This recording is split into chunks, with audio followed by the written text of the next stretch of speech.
क्या था? पहले एक मशहूर जमाना न्यूमेरिकल हमने किया था और वो न्यूमेरिकल आपको बड़ा पसंद आया था, वो आज टेस्ट में भी शामिल किया गया है मामूली वैल्यूज के रद्दोबदल के साथ हस्बे वादा। लेकिन आज जो हम बात करने वाले हैं इस न्यूमेरिकल के हवाले से, इस न्यूमेरिकल में 2 या 3 वर्षम 2 या 3 अजाफी बातें शामिल की गई। यानी ये आप ये कह सकते हैं कि ये मेरा स्टेप 2 है towards moving the numerical of past papers. तो पहला न्यूमेरिकल स्टेप 1 था, तो ये फिर ऑब्वियसली स्टेप 2 हो गया। एक स्टेप और लेंगे तो हम बिल्कुल वहां पहुंच जाएंगे जो लेवल पास्ट पेपर के न्यूमेरिकल। तो बहरहाल ये क्या है, यहां पे जरा पढ़ते हैं। Mister Azhar has provided you information regarding January 2011 detail of supplies. फिर 2011 का सवाल है, इसलिए मैंने इसे रद्दोबदल नहीं किया। तो ये थोड़ा सा फर्क है जो आजकल सवाल आ रहा है, कि ये जरा पुराने पेपर का है, पुराने पेपर का होगा। ठीक है, तो देख लेंगे, उसको भी देख लेंगे, मसला नहीं है। एक स्टेप छोड़ लिया तो हम वहां पहुंच जाएंगे इंशाल्लाह। अच्छा, तो बच्चों इसके अंदर देखते हैं ना, तो उसने सबसे पहले हमें लोकल टैक्सेबल सप्लाईज बताई है, जो उसने किससे खरीदी है? रजिस्टर्ड पर्सन से। ठीक है ना। अच्छा, दूसरी कौन सी सप्लाई है जो किसको की है? अनरजिस्टर्ड पर्सन को। और तीसरी तरह की सप्लाई किसकी है? आइसक्रीम जो थर्ड स्केड्यूल में है। और उसके बाद सप्लाई कौन सी है? गुड्स जो घर में सप्लाई की, बच्चा आ गया आइसक्रीम उठा के ले गया, एक कार्टन होगा। और उसके बाद लाइफ सेविंग ड्रग्स एग्जाम्प्ट है, कुछ इस तरह की सप्लाईज है। कुछ उसने एक्सपोर्ट का काम भी किया। तो ये सप्लाई उसने दी है। ठीक है ना। लेकिन अगर आप इसके अलावा देखते हैं तो एक नई मशीन वगैरह इस तरह की कुछ एक्टिविटीज इसके अंदर नजर आ रही है हमें। लेकिन बात ये चाहते क्या, ये कहते हैं compute a sales tax payable or refundable and input tax credit to be carried forward, के कितना इनपुट टैक्स कैरिड फॉरवर्ड में जाएगा। ठीक होगी बात। अच्छा, तो हम ऐसा करते हैं कि काम को आसान करने के लिए ना, सबसे पहले हम काम यहां से शुरू करते हैं कि ये जो साहब हैं इन्होंने कुछ इनपुट भी ली होगी। क्या हाल? डेफिनेटली इनपुट ली होगी। अब वो इनपुट जो है उसको पहले डील कर लेते हैं। कौन सी वाली input? That is input from the registered person. क्या हाल है जी? और थोड़ी बहुत कहां से ली होंगी? That is from the unregistered person. तो ये सारी हम जो है इसको देखते हैं। सबसे पहले यहां से चलते हैं कि न्यू मशीन खरीदी है इन्होंने 300 की, परचेज की है इन्होंने रॉ मटेरियल की, अमाउंटिंग कितने की? 1800। किससे? अनरजिस्टर्ड से। और परचेज की है टैक्सेबल रॉ मटेरियल कितना? 2600 रुपए का। ठीक है जी। और इसमें जो इन्होंने डील की है उसके अंदर 3 तरह की सिचुएशन है। एक सिचुएशन है कि मार्च से रिलेटेड 12,000 और सितंबर से रिलेटेड इनवॉइसेस जो है कौन सी? 1400 और एनी अदर फेक इनवॉइसेस। ठीक है जी। तो ऐसा करने सबसे पहले ना हम यहां पे एक वर्किंग स्टार्ट कर देते हैं। इसका नाम मैं रख लेता हूं वर्किंग 1। इसके अंदर मैं बात कर रहा हूं इनपुट टैक्स की। किसकी बात कर रहा हूं जी? इनपुट टैक्स की। ठीक है जी। इनपुट टैक्स में कल ही तय हो गया था कि अगर इनपुट अनरजिस्टर्ड से लिया तो उसको हम क्या किया करेंगे? काट दिया करेंगे, क्योंकि हम इनपुट के कोई टैक्स नहीं देते। ऐसे बंदे को देना भी नहीं चाहिए जो रजिस्ट्रेशन नंबर नहीं रखता, वो तो किसी को आगे जाकर टैक्स देगा ही नहीं। तो लिहाजा हम यहां पे लिखेंगे परचेज फ्रॉम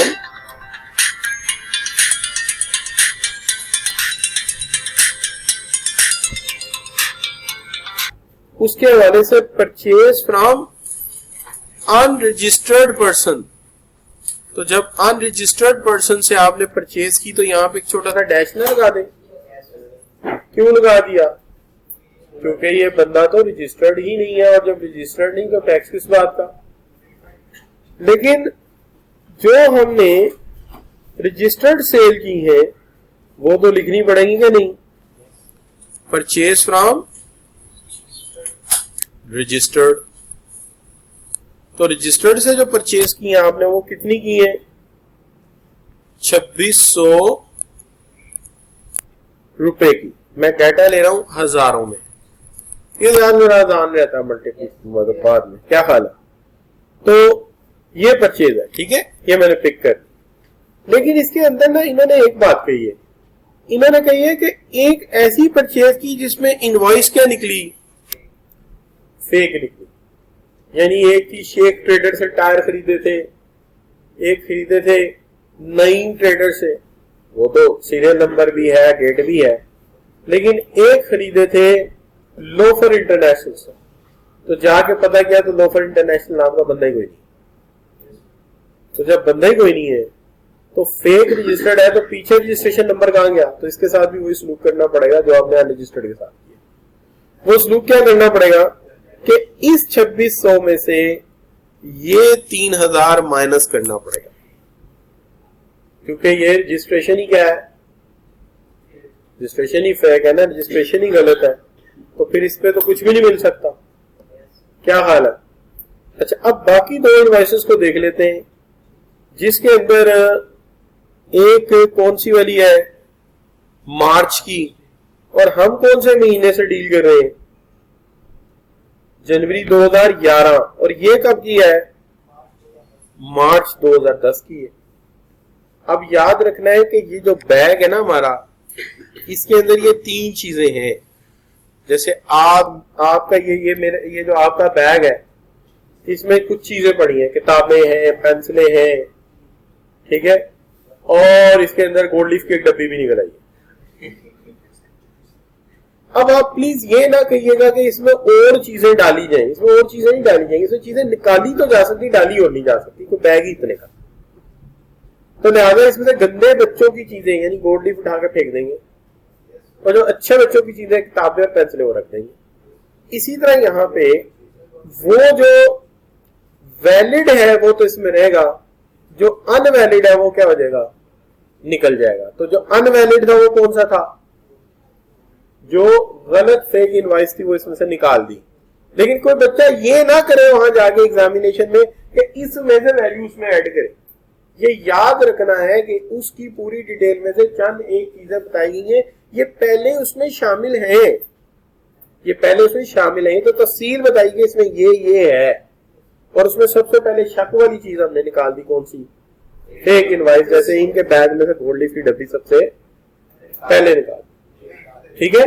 लेकिन जो सही चीजें निकालनी है वो तो नहीं निकालनी चाहिए। अब देखिए, लॉ हमें ये कहता है कि अगर एक सेल्स टैक्स का इनपुट का खर्चा यानी इनपुट टैक्स चार्ज नहीं हुआ, इनपुट टैक्स चार्ज नहीं हुआ, somebody forget to charge input tax, तो ये अगले महीने चार्ज किया जाएगा। जो आप भूल गए इनपुट टैक्स वो क्या होगा? अगले महीने चार्ज किया जाएगा। लेकिन सवाल ये पैदा होता है, अगले महीने भी याद ना आया तो फिर कब तक चार्ज किया जा सकता है? क्योंकि ये बात है कब की? ये बात है मार्च 2010 की, मार्च 2010 की। तो मार्च 2010 की बात है ये। तो अगला महीना कौन सा आया? अप्रैल। उससे अगला महीना कौन सा आया? मई। उससे अगला महीना जून। उससे अगला महीना अगस्त। उससे अगला महीना सितंबर। जुलाई आया? जुलाई आना था नहीं यार, अजीब जुलाई लोग हैं, जुलाई था। अच्छा, तो जुलाई, अगस्त और फिर क्या आया? सितंबर, ठीक है। तो भाई इस महीने चार्ज हो सकता है, नहीं हुआ उससे अगले महीने कर लो, नहीं हुआ उससे अगले महीने कर लो। नहीं हुआ उससे अगले महीने कर लो, नहीं हुआ उससे अगले महीने कर लो। कितने हो गए? 5 महीने हो गए। और तुम अगर चाहो तो इसके बाद 1 महीना और सितंबर का 6 माह तक चार्ज कर सकते हो। उसके बाद अक्टूबर से ऑनवर्ड कोई चांस नहीं। ठीक है जी। तो ये इनपुट की जो इनवॉइस थी जो किसी वजह से गुम गई थी, ठीक है, यानी आपकी जुबान में खींच गई थी या नजर से ओझल हो गई थी, अब आप चार्ज करना चाहें तो चार्ज आपने कर दी है, हम करने नहीं देंगे। लिहाजा हम क्या करेंगे, हम इसमें से ये वैल्यू माइनस करेंगे। कौन सी वाली बताओ? कौन सी वाली? 12 वाली, मार्च वाली। ठीक है, तो 12 वाली मार्च वाली क्या करेंगे, इसमें से माइनस कर देंगे। ठीक है, और जिसकी इनवाइस फेक निकली थी वो भी माइनस कर देंगे। अब आप सवाल दीजिए 6 माह तक हो सकता है, सितंबर वाला काउंट कर लूं? अगर आपकी इजाजत सितंबर वाला इसमें रहने देते, वरना वो भी निकाल देते। लेकिन आपने सोच समझ के मशवरा देना। सितंबर के बाद कौन सा महीना आया? अक्टूबर। फिर कौन सा आया? फिर कौन सा आया? फिर कौन सा आया? अब कौन सा है? और आगे कौन सा है? मार्च। तो मार्च तक चार्ज हो सकती है। और ये कौन सी वाली है महीना? जनवरी। तो अभी तो इसके 2 माह रहते हैं, ऐसे ही है ना। अगर 6 माह तक हो सकता है तो सितंबर वाली चार्ज हो सकती है। तो उसने इसमें ऐड करके बताया है ना। क्या हाल है? ये बात में बैग में चीजें पड़ी हुई, ऐड करके बताया ना। तो इसको माइनस करूं क्या रहने दूं? करूं क्या रहने दूं? माइनस कर दूं? माइनस कर दूं। 6 माह से ऊपर हो गए, इसको माइनस है, इसको बीच में रहने दूं। यानी इसमें डालना कुछ नहीं, बैग में निकालना ही है, मैंने पहले कह दिया था। तो इसमें ऐड नहीं होगी, ऐड तो पहले हुई है उसके अंदर ही, लिहाजा इसको अलाउ कर देते हैं और यहीं पे इसकी वैल्यू निकाल देते। कितनी वैल्यू बन गई जी? जी पक्की बात है? कितनी जी? 2585। लेकिन हमें 2585 नहीं चाहिए, हमें तो उसका 17% चाहिए। क्यों 17% क्यों चाहिए जी आपको? क्योंकि हम तो इनपुट टैक्स निकाल रहे हैं यार, इनपुट थोड़ी निकाल रहे हैं। तो कितना टैक्स आ गया जी? शाबाश।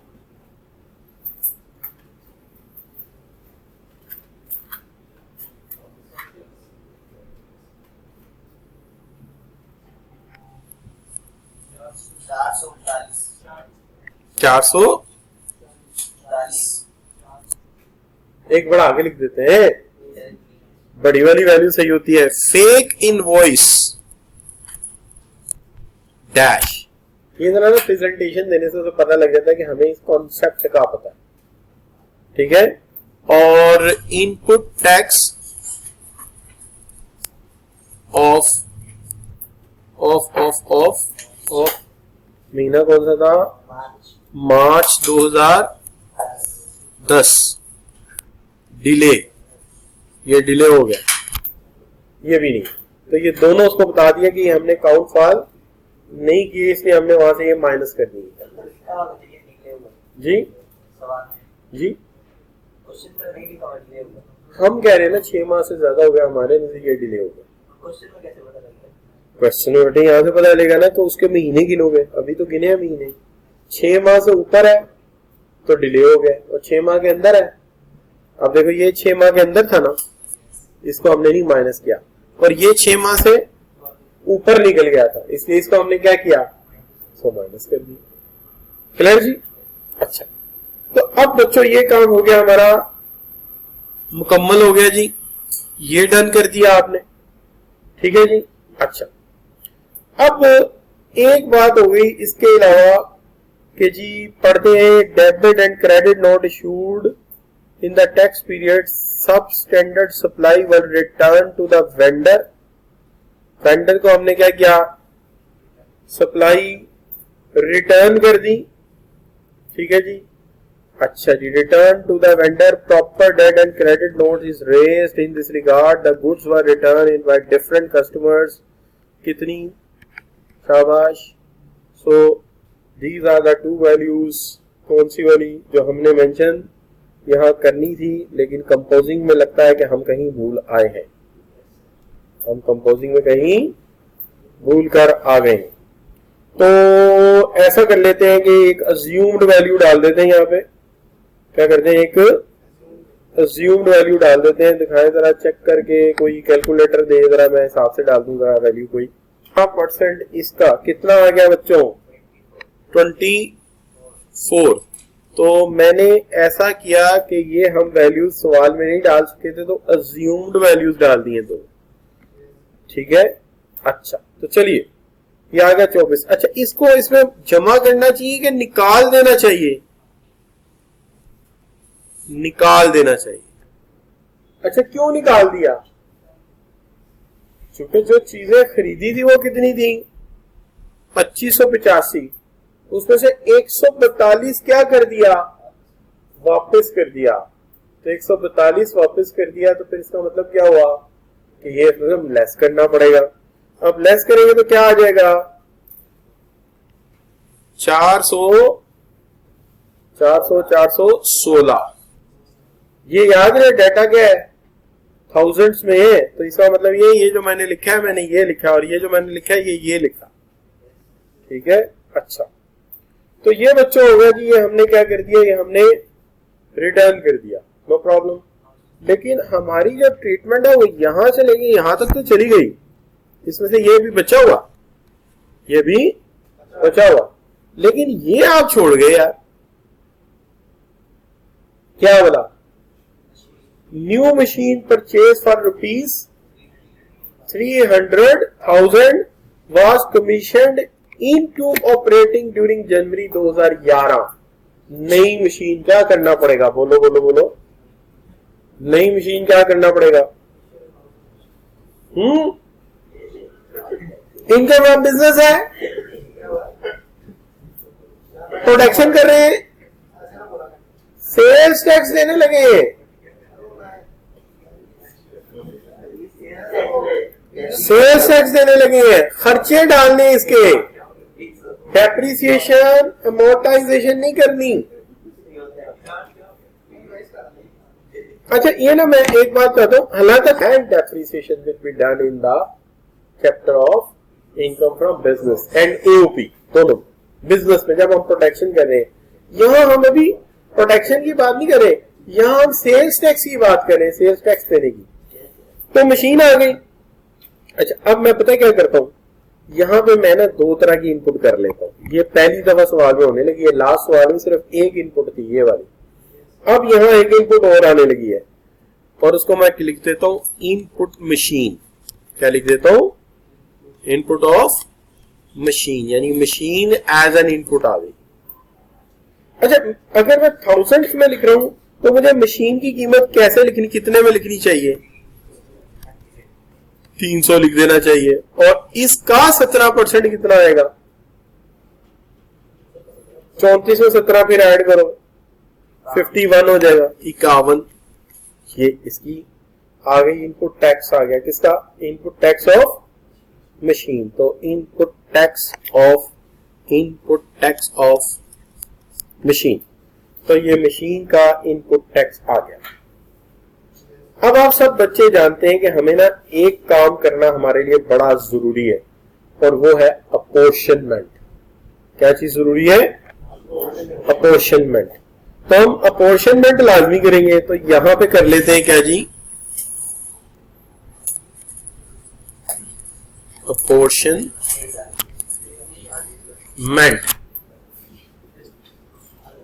यहां रख दो, कॉपियां भी रख दो, फिर बुला लेता हूं आपको। ठीक है, थोड़ी देर में शुरू कर लेंगे हम।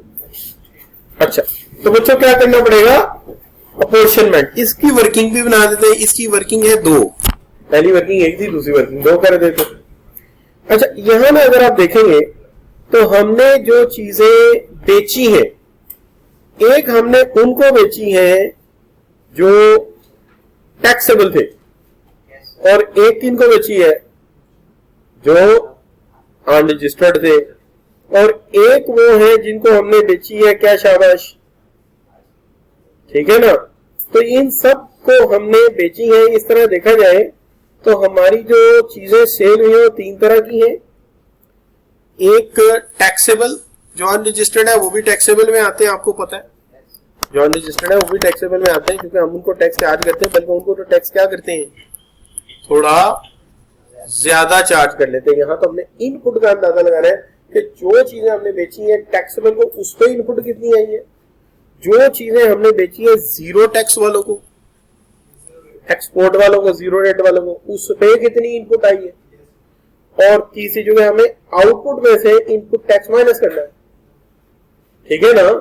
तो लिहाजा हमें उसका भी हिसाब करना है, और हमें उसके अलावा एग्जेम्प्ट का भी क्या करना है, हिसाब करना है। बेशक उस पर टैक्स चार्ज नहीं हो सकता, लेकिन खर्चा तो आया, टायर तो लगे उस गाड़ी को भी।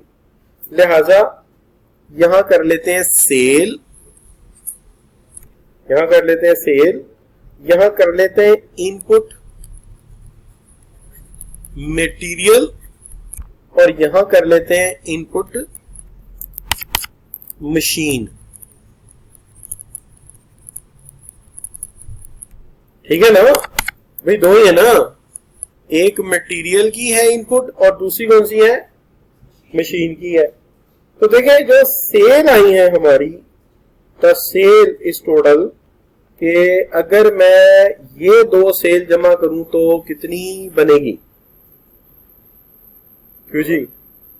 और फिर उसके बाद मैं सेल ऐड करता हूं उसके साथ supply of ice cream to the third schedule, ठीक है। और उसके बाद जो है प्राइवेट लोगों को जो हमने सेल की है वो आ जाएगी इसके अंदर। तो टोटल सेल हमारी कितनी है ये हमें इसका हिसाब रखना पड़ेगा। मिसाल के तौर पे जीरो रेट वालों को जो हमने सेल की है, जीरो रेट वालों को हमने सेल की है वो है, अल्लाह आपका भला करे, जीरो वालों को जो की है वो है 4000, वो जो ड्रग्स वाली है, ठीक है।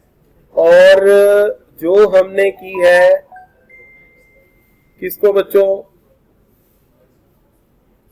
नहीं गलत हो गया, एक्सपोर्ट वाले ये हैं 2000, और ये कौन से वाले हैं, शाबाश, जीरो वाले, ये एग्जाम्प्ट वाले, ये एग्जाम्प्ट वाले। तो एग्जाम्प्ट वालों की 4000 है और जीरो वाले की कौन है 2000, और बाकी सारों को जरा जमा करो कितनी बनती है, जमा करना यार जरा जी, शाबाश।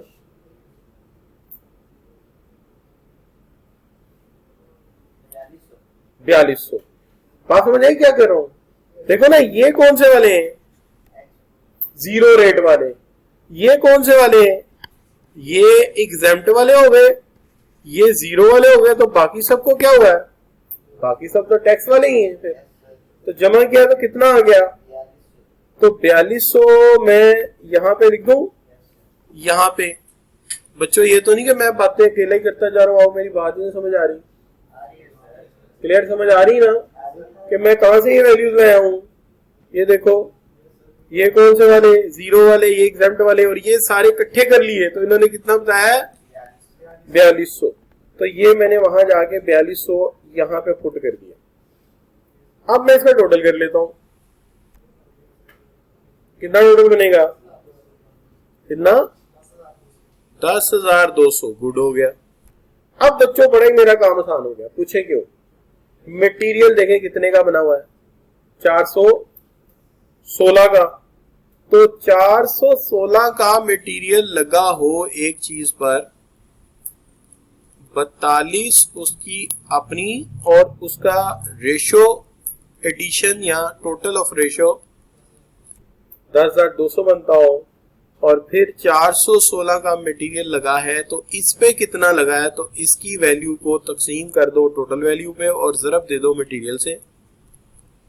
और इस पर कितना लगा है, इस तरह करो कि इसकी वैल्यू को डिवाइड कर दो टोटल पे और मल्टीप्लाई कर दो मटेरियल से, तो पता लग जाएगा।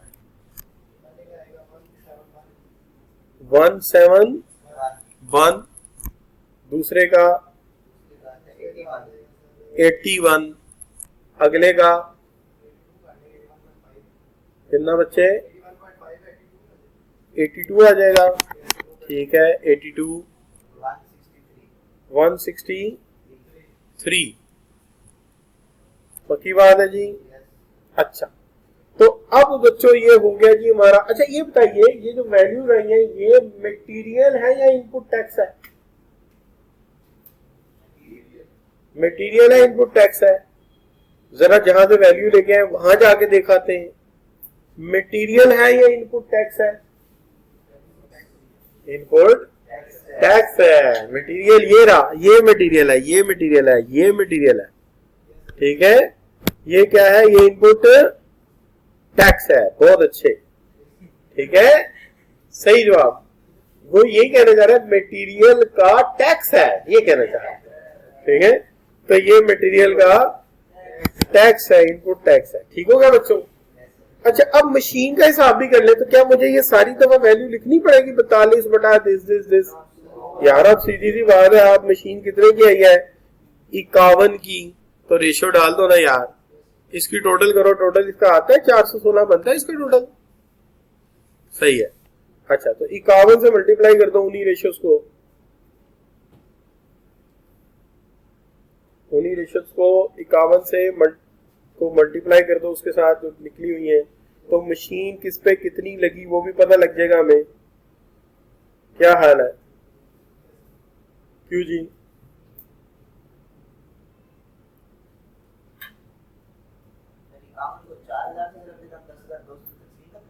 जी बच्चे, 20 आता है। अच्छा, ये 20 आएगा, ये वाला ना? नहीं बेटे, ये देखो ना, 42 को डिवाइड करना है और इससे, और मल्टीप्लाई इससे करना है। देखो ना, रेशियो तो वही रहेगी ना कि 51 मल्टीप्लाई बाय 4200 डिवाइडेड बाय 10,200। अब हो जाएगा 21।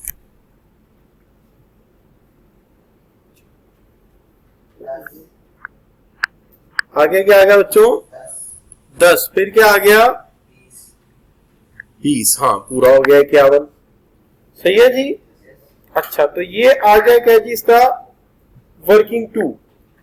अब तो पता है कितने काम हो चुके हैं। इनपुट का काम तकरीबन मुकम्मल हो चुका है, इनपुट वाला काम तो मुकम्मल हो गया। अब एक सेल की वर्किंग भी कर लेते हैं। तो इनपुट की वर्किंग, ये वाली भी इनपुट की वर्किंग है, ये देखो, और ये वाली अपोर्शनमेंट है किसका? इनपुट का। अब आउटपुट को भी फाइनल कर लेते हैं, लेकिन इस पर जाने से पहले अगर किसी बच्चे को मैं कहूं कि मेरा दिल चाह रहा है कि इसको काट दो, तो उसकी वजह उसे समझ आ गई होगी। क्या वजह समझ आई होगी? उसकी वजह ये समझ आई होगी कि ये तो हमें मिलना ही नहीं है। ये जब हम बेचेंगे तो हम जरा हिसाब रख के ना रेट उतना बढ़ाकर बेच देंगे। क्या करेंगे? रेट उतना बढ़ाकर बेच देंगे। कहेंगे यार कोई नहीं, खैर है, ये मिलना तो नहीं है, लेकिन उतनी इन्वेंट्री महंगी कर दो। अच्छा, तो अब अगर देखा जाए कि आप बच्चों को, अगर कोई बंदा पूछे कि मैं यहाँ कहूं कि जी हमने आल दो के टोटल कर लिया था, लेकिन फिर भी एक दफा टोटल को वेरीफाई कर लेते हैं। कैसे? कि देखिए, sale to register, sale to register, registered बंदे को सेल की थी कितनी? 2750। ठीक है जी। अच्छा, और उसके बाद हमने अनरजिस्टर्ड को जो सेल की थी, अनरजिस्टर्ड को क्या हाल है? तो अभी वक्ती तौर पर उसको क्या करते हैं, इसको यहां नहीं लिखते हैं, यहां कर लेते हैं, अनरजिस्टर्ड अलहदा कर देते हैं। अनरजिस्टर्ड को कितनी की है सेल? 200 की। ठीक है जी, कितने की? 200 की। अनरजिस्टर्ड 200, ठीक है। अच्छा जी, उसके बाद आपने जो है वो सेल ऑफ आइसक्रीम कितनी की बच्चों? आइसक्रीम, ठीक है। डिस्काउंट याद रहे कि इसके अंदर डिस्काउंट इग्नोर होता है, डिस्काउंट इग्नोर होता है। तो अगर डिस्काउंट इग्नोर होता है तो मुझे शक पड़ता है कि यहाँ पर तो डिस्काउंट कोई किया नहीं, तो बस ठीक है, सही है। तो कहाँ है हमारा? नहीं किया हुआ यार, गड़बड़ कर दी क्या? ये देखो, हमें ये वाली वैल्यू नहीं लेनी थी। कौन सी वाली वैल्यू लेनी थी? 1.5 मिलियन। तो 1.5 मिलियन के हिसाब से देखो तो कितनी वैल्यू बनती थी? 1500000 ये बनती थी।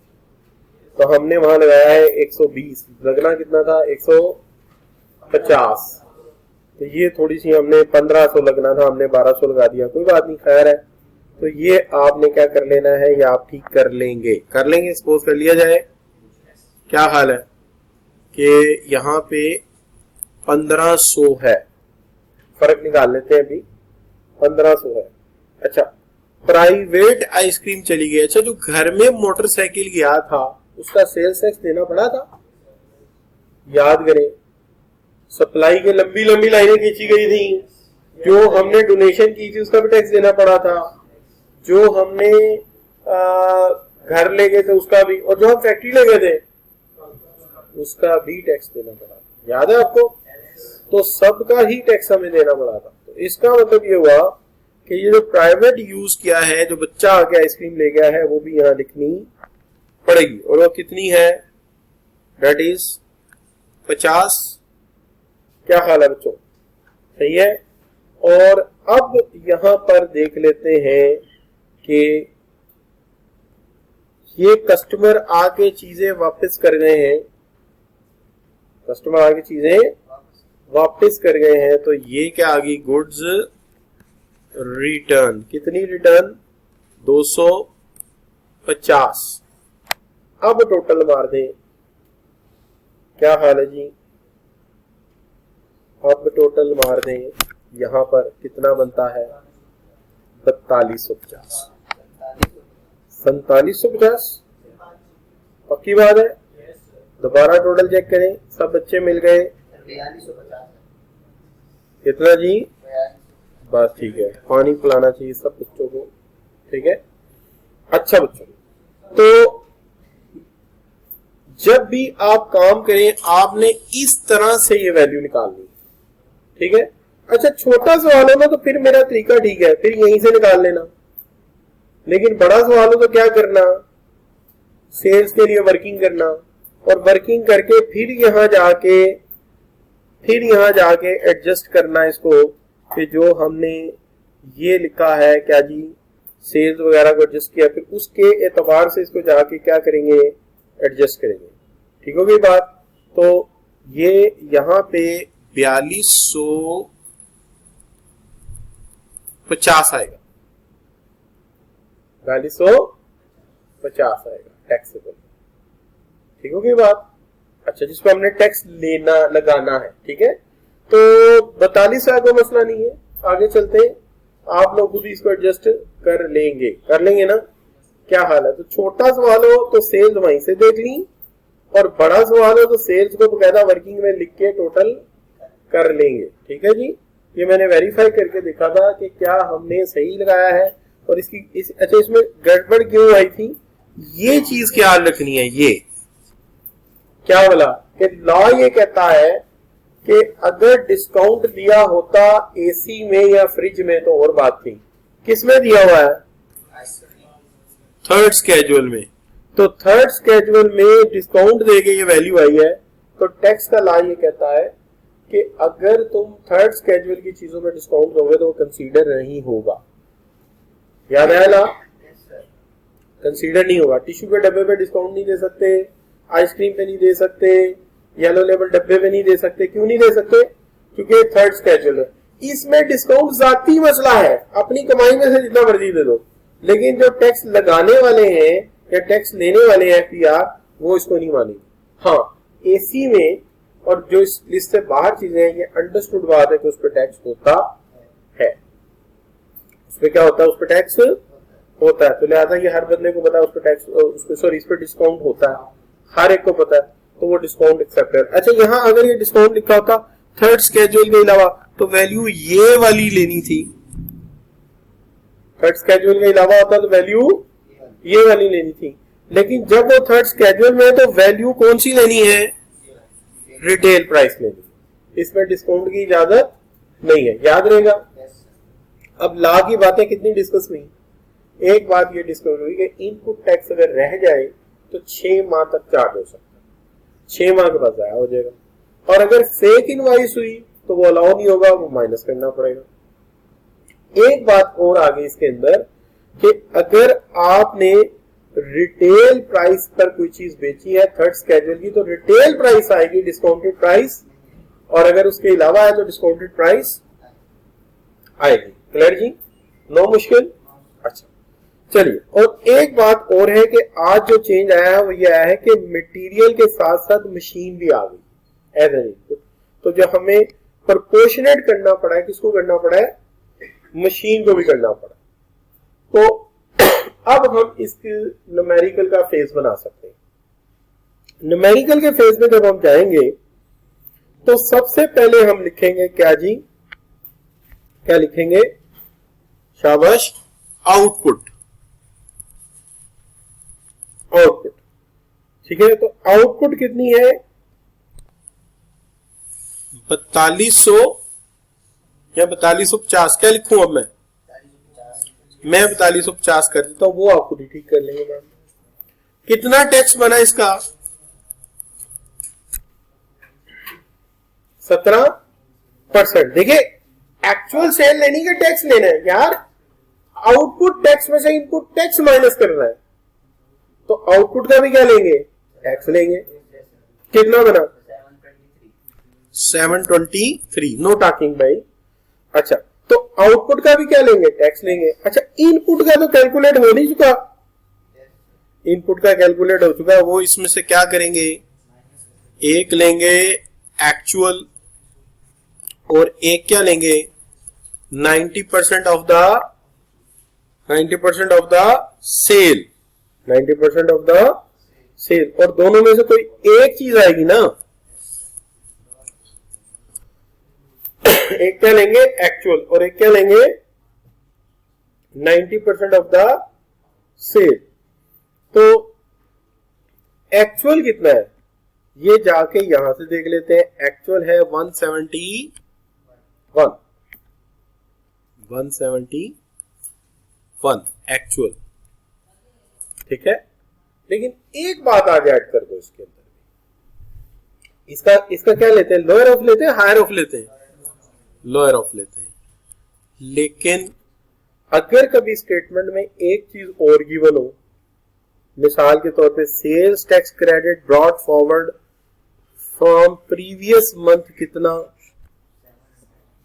700। अच्छा कल आपको याद है कल कैरी फॉरवर्ड हुआ था कुछ, तो आज भी तो कुछ कैरी फॉरवर्ड होगा, क्या हाल है। तो जो बच गया था वो अगले महीने डाल दिया था, याद है ना आपको, तो यहां पे जो बच गया है वो पिछले महीने का यहां ऐड हो जाएगा। तो एक्चुअल क्या बनेगा बच्चों, 871, और ये क्या बनेगा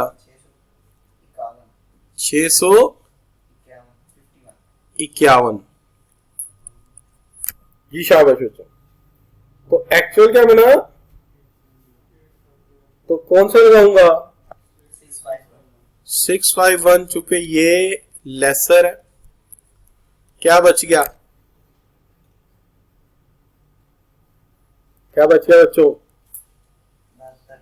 72 बच गया। ठीक है जी, नो प्रॉब्लम। अच्छा अब इसमें से एक चीज और माइनस करूंगा, आप मानेंगे वो भी माइनस करने वाली है, इनपुट टैक्स ऑफ मशीन। इससे पहले आपने क्या माइनस किया, इनपुट टैक्स ऑफ मटेरियल, और अब क्या माइनस करेंगे, इनपुट टैक्स ऑफ मशीन कितना है चेक करके आइए, कितना जी? टैक्सेबल की बात कर रहे हो ना यार, तो कितना आएगा? देखिए वो भी तो हमने टैक्सेबल का लिया यार, तो ये भी टैक्सेबल का लीजिए। अभी तो टैक्सेबल की बात चल रही है ना, क्या हाल है? अच्छा, तो सबसे पहले ये 21 आ गया, माइनस हो गया, कितना रह गया जी? कितना रह गया जी? 151, 51, नो प्रॉब्लम जी। अच्छा, अब बताइए कि आपने कुछ चीजें सेल की थी, सोल्ड टू अनरजिस्टर्ड। जो अनरजिस्टर्ड लोगों को सेल की थी कितनी थी? सेल टू अनरजिस्टर्ड, शाबाश, सेल टू अनरजिस्टर्ड 200।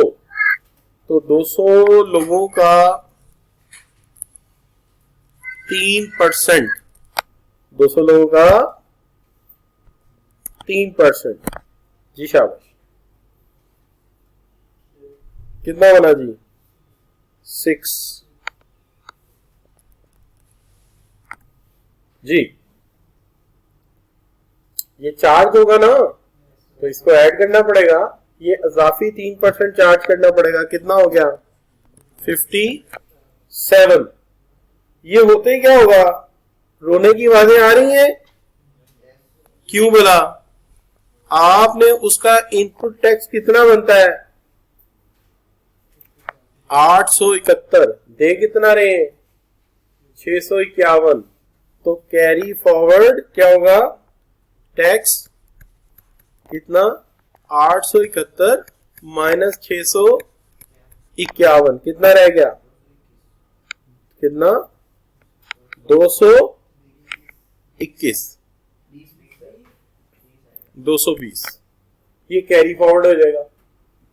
ये वो चीजें जो खरीदी है शायद अभी इस्तेमाल नहीं हुई, आगे इस्तेमाल होंगी। अच्छा, और उसके अलावा रिफंडेबल, रिफंडेबल कौन सा होगा? शाबाश, जो चीजें एक्सपोर्ट की, जीरो टैक्स। तो जरा देखते हैं,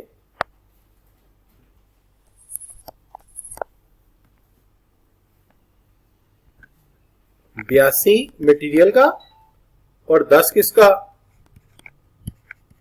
82 किसका है और 10 किसका है? मशीन का। ये क्या होगा? रिफंड। ठीक होगी बात? The question is completed. जी नहीं, रिफंडेबल बेटा जीरो का, जीरो का। ये देखो ना, दो चीजें, एक ये वाला और एक ये तो काट दिए थे, याद है ना क्यों काटे थे? अच्छा, तो चलो मेरे साथ जरा रिवाइज करा दो इसको। सबसे पहला काम हमने क्या किया? सबसे पहला काम हमने ये किया कि जी हमने यहां से अलग अलग करना शुरू किया सेल्स को, और स्टार्ट किया काम यहां से कि जनाब सबसे पहले वर्किंग वन की, और वर्किंग वन में हमने ये करना शुरू किया कि हमने देखा कि मटेरियल कौन सा खरीदा। तो आपने मटेरियल खरीदा जो अनरजिस्टर्ड से, वो क्या हो गया? खत्म। और जो आपने रजिस्टर्ड से खरीदा लेकिन उसमें दो तरह की इनवॉइसेस माइनस की, कौन सी? एक फेक और एक लेट वाली। पीछे रह गया ये, इसका ये टैक्स ले लिया, इनपुट टैक्स आ गया। उसके बाद आपने रिटर्न सप्लाई का टैक्स उसमें से माइनस कर दिया। जाहिर है जो खरीदा है माल उसका जीआरएन आया होगा, जीआरएन भेजा होगा, और फिर जो माल खराब होगा वो वापस किया होगा, तो वापस वाला उसमें से क्या कर दिया? माइनस। अब ये है माल का टैक्स और ये है मशीन का टैक्स। ठीक है जी। फिर हमने क्या किया? हमने ये किया कि जो हमने सेल की है उनको जमा किया, जो रजिस्टर्ड को की वो लिखी, जो हमने जो है डिस्काउंट वाली थी वो डील की, उसके अलावा हमने प्राइवेट यूज की ली, फिर उसके बाद गुड्स रिटर्न जो थी वो उसमें से माइनस की और अनरजिस्टर्ड की जमा की। इतनी हमने सेल की, इतनी हमने सेल की है टैक्सेबल को। हमने उसके मुताबिक क्या किया? यहां पर डील करना शुरू कर दिया। टैक्सेबल की ये वाली वैल्यू हम यहां ले गए ठीक है। उसके मुताबिक हमने जो इनपुट आई थी उसकी रेशो निकाली, किसको कितनी इनपुट लिख लिया, यानी प्रोपोर्शनेट कर दिया, ठीक है, अपॉर्शनमेंट कर दिया। और प्रोपोर्शनेट अपॉर्शनमेंट के अंदर हमने इसका देखा कि इसके ऊपर जो 416 का मटेरियल है, 171 इस पे लगा है, 82 इस पे, 163 इस पे लग गया मटेरियल। और 51 इनपुट टैक्स मशीन का आया था, वो लगा है टैक्सेबल पे 21, जीरो पे 10 और एग्जेम्प्ट पे 20। एग्जेम्प्ट पे चूंकि हमें मिलना नहीं था इसलिए हल्की सी लकीर हमने वही मार दी ताकि हमारे ज़हन में क्लियर हो जाए कि यार ये आगे हमें मिलना नहीं। उसके बाद हम चले गए फेजिंग पे। इनपुट का काम हो चुका था, आउटपुट का काम सिर्फ करने वाला था। आउटपुट के काम में हमने ये किया कि हमने सबसे पहले आउटपुट का क्या ले लिया, टैक्सेबल का 17%, ये आउटपुट टैक्स है। इनपुट के लिए हमारे पास दो हुक्म है कि आपने एक्चुअल भी लेना है और सेल का 90% भी लेना है, उनमें से जो कम होगा वो माइनस कर लेना। तो हमने एक्चुअल ले लिया 171। अच्छा, ये मैं यहाँ साफ करके लिख देता हूं। और पिछले वाला इसके अंदर क्या आ गया, 700। ये कहां से पता चला था, ये स्टेटमेंट ने बताया था। ये देखिए 700, ये एक्चुअल कितना बन गया 871 और 90% ऑफ सेल कितना बन गया 651। तो 651 मैंने इसमें से माइनस कर दिया, पीछे रह गया क्या 72। अब इसमें से मशीन का इनपुट भी तो निकालना है, तो ये मशीन का इनपुट निकल गया। और फिर वो चीजें जो अनरजिस्टर्ड को सॉल्व की थी उस पर 3% इजाफी टैक्स लगना था, वो मैंने ऐड कर दिया।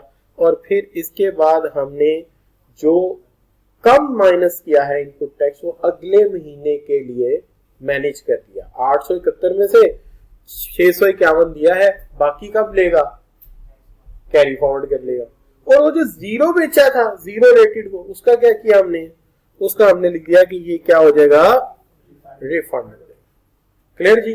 तो ये सवाल था आपका 2011 का। यार बड़ा सवाल तो नहीं करा दिया, समझ आया। अच्छा, मैंने कहा यार हिम्मत मारता हूं तो एक दो सवाल ऐसे करेंगे तो काफी बात समझ आ जाएगी। अच्छा, आप एक काम कर सकते हैं, आज जाके इसको दोबारा सॉल्व कर लें साफ सुथरा करके, क्या ख्याल है, ठीक है। तो आपने एक काम करना है, आपने जब ये काम करना है, वर्किंग वन बिल्कुल ठीक है, ठीक है।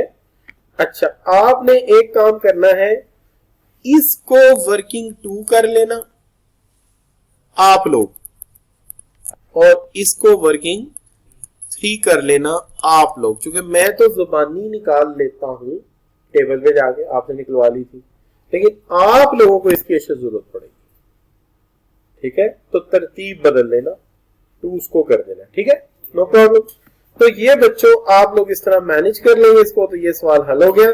मेरी कोशिश तो थी इसके साथ कुछ और चीजें भी लाया था कराने के लिए, लेकिन इत्तफाक ऐसा है कि इतना टाइम मेरे से बच नहीं सका, तो ये फिर मैं आपको कल करा दूंगा, ठीक है।